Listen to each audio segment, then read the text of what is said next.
Hello and welcome to Bari Farmer Mulipo Elvis, and today I want to walk you through step-by-step guide on how to start snail farming in Kenya. And I just want to answer some of your questions quickly on how to breed these creatures. I also have some videos you can check below, their links, on how to take care of the snails. I've touched on every topic and I've gone in depth. In this video, I'm just giving an overview or general knowledge on what you need to do to get started.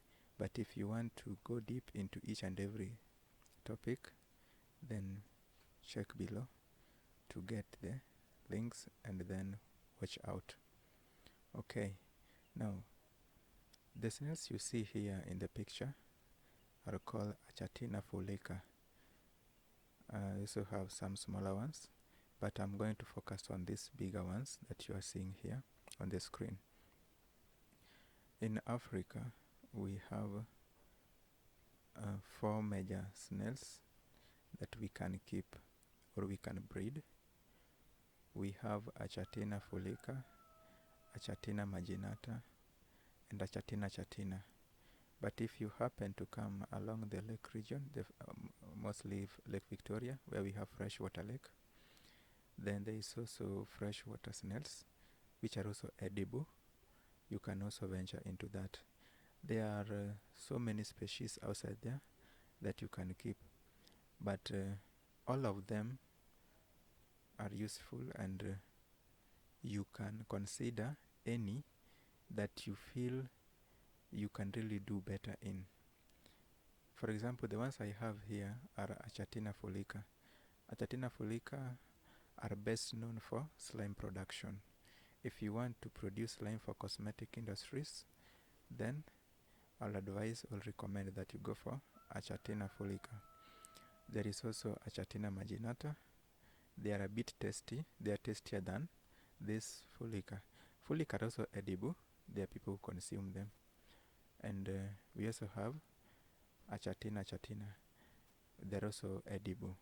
So go for what is readily available in your area or what you feel you can keep. Now let's begin. The first thing that you need to do is to get the certification. I said that I'm just giving you a general guideline, and in this series they should follow each other just the same way I'm demonstrating here. You should not go for one before going for the other. It is better you follow everything just I'm going to explain here. So the first thing is to get the certification. By this I mean that you must get the knowledge, the required knowledge, and not just any knowledge from the internet or no, go to some certified institutions and get the right knowledge about snails. Remember, snails are wild animals, and to take care of them or to tame them or to domesticate them, you really need a lot of knowledge. The ones that you will get in the internet are not sufficient enough to help you. So it is recommendable that you go for training. And there are 3 places where you can get the training. One, there are some institutions, government institutions or universities, which offers these short courses in agribusiness. One of them is Egerton, and then we also have JKUAT. But I highly discourage JKUAT for some reasons. When it comes to snail farming, for other farming you can go there, but for snail farming, maybe you can visit another institution apart from JKUAT. But they are also good in this. 2, you can go to Kenya Museum and you get the knowledge from there. Those guys are knowledgeable. They will guide you on everything you need to know about snails. Thirdly, which is the most important place where you should get this knowledge, is from certified farmers. There are certified farmers in Kenya who are already into the business, and if they are generous enough, some might not want to share the information, but if you get hold of a good one, then they will give you the right knowledge on how to start snail farming in Kenya. And I highly recommend that even if you go for other places for training, then it is a must that you go for a farmer, a certified farmer who is already in the business, because most of these institutions, they might not know the actual challenges that farmers face outside there. But if you go to a real farmer, then you will get a lot of knowledge on snail farming. Now, once you get the certification, this certification will help you to get to the next step, which is licensing. In Kenya, the body that regulates this business is KWS. As I mentioned earlier, that snails are wild animals, and they are very dangerous pests. So you have to be licensed, and you cannot get licensed without the certification. For KWS to give you the permit to go ahead to keep the snails, you must really convince them that you possess the right knowledge and you also have the right materials with you, so that these creatures will not later on become harmful to you or to your environment or to your neighbors. So that's why the first thing you need to go for is the right knowledge. And once you have this knowledge, then you can now proceed and go to KWS office and get the license. Once they license you, then you can also go for another permit, which is business permit, because of course this is business. You are keeping these creatures for business, unless you are just keeping them as pets. But if you are keeping them for business, then it is also recommendable that you go for business permit. Once you have the license and this third step, you can put them either of them can come first, constructing snail pen. But it is good you get the license first, then you construct the pen. Although KWS normally require that you show them the pictures of the pen where you're going to keep these creatures. So you can start by building a temporary structure, which if they insist they want to see one, then you can show them. But they can license you, then they assign you a wardener who will follow you up to see if you put up the right structure. Now, to construct a snail pen is not difficult. Many a times I usually say that begin the simplest way by things that are around you. In every environment, you will find something that is readily available. So there are so many ways of constructing a snail pen. And again, this will depend on a number of factors. One is the scale. The scale in the sense that how big or how small do you want to start? How do you want to run this business? In which scale? So this also will affect the kind of pen that you will construct. But there are so many types of snail pens that you can construct. There's also this type of snail pen we call free range, where you just fence somewhere to make sure that the snails cannot escape from the compound. Then you just keep them in the compound, so you don't have to construct a house. You can also construct boxes. You can also dig some tunnels, then you construct it. All these are covered under snail pen construction, so be sure to check out on that particular video or do more research on that. When you get to the place where you'll be trained, again you will be shown various types of snail pens that you can easily construct. Fourth, you have to get the breeding stock. Breeding stock will depend with the species that you want to keep. You can decide to import the species. For example, if you want to go for Helix aspera, then you can go to these countries, like they are there in Spain and in other countries. So if you want to go for such species that are not available in Kenya or in East Africa, then you can import them. If you want to go for the species that are available in Kenya or in Africa, then these are the ones. We have Achatina fulica, Achatina marginata, and Achatina chatina. We also have freshwater snails. Now, it will depend with what is readily available in your area again.